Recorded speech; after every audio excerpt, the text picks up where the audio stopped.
Hi everyone, I wanted to do a quick tutorial on comments and the different ways you can comment and kind of what you can do with the tool. So the most traditional way of commenting, of course, is if a student shares an essay with you and you need to give them feedback. So this is not an essay, but say this was an essay and you wanted to comment on something the student wrote. So I highlighted maybe a certain passage. Maybe they need to revise, there's some editing, or maybe it's an interesting idea or something.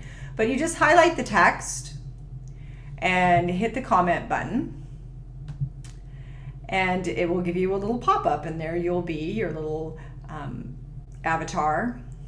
And you just type in whatever you want to say to the student about that particular passage. So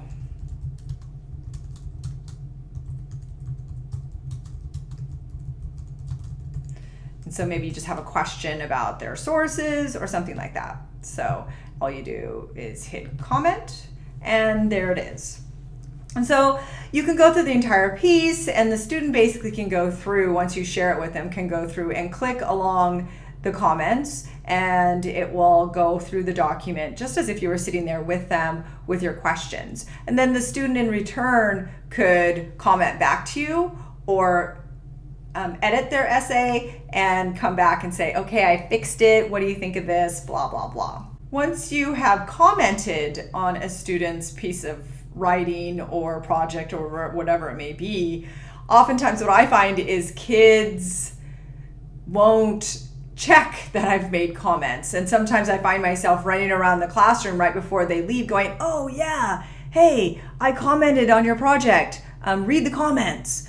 Instead of that, of course, we need to get the kids used to checking their school email, being aware that it is a continual process of editing, revision, and a collaborative effort between their classmates or between the teacher-student collaboration. So we need to practice that. But a quick little trick for comments is you can leave a comment,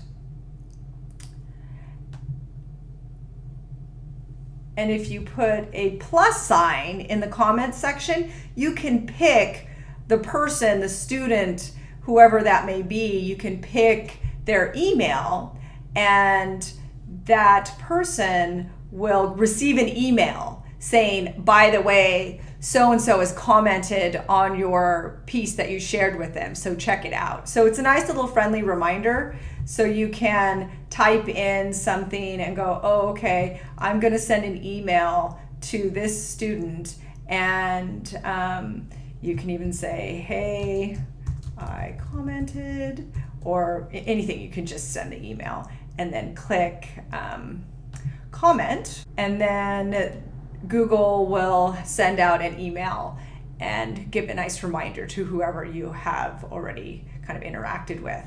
So it saves a little chasing down time. Now you can do a lot with comments. Students can annotate a text, they can have discussions about their own writing in groups, in pairs between you. So there's a lot of fun things you can do with comments. One of my favorite things is working with images. So I have an example here. I do an analysis of memorials, the value of memorials, the purpose, et cetera, et cetera. And so what I want the kids to do is analyze visuals. And I would expect that you could do this with any visual, art, historical documents, et cetera, et cetera. So this is a piece, it's a famous painting called Washington Crossing the Delaware. It is a pinnacle moment in the Revolutionary War. And so I usually put this up on my screen and we talk about it. I let them look at it for a while and then we discuss it. So what I thought I would do this year is give them an option of doing a little bit of group commenting first. So what you can do is you share the document or share the visual, the JPEG, with your students, and it will look like this. And then all they have to do is click over here on the left-hand side, which is Insert Comment. And then you can actually highlight in the visual. So we'll highlight good old George here. And then, so what do we want to say about this? So the first thing a lot of kids will say when it comes to realism is the first rule of voting is don't stand up. Okay, and hit comment. And then you can keep on commenting. We can comment on the sky up here. So say the kids notice, they'll do a little comment like that and say, wasn't this supposed to be a sneak attack?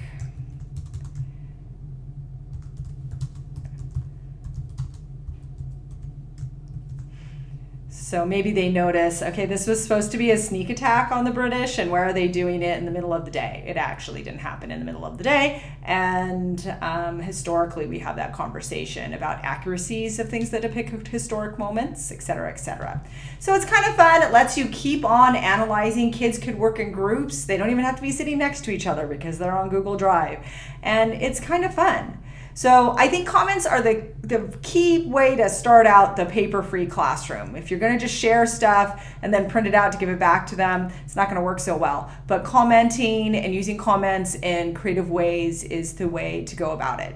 I hope this helped a little bit and gave you a few ideas to work with, and have a good day.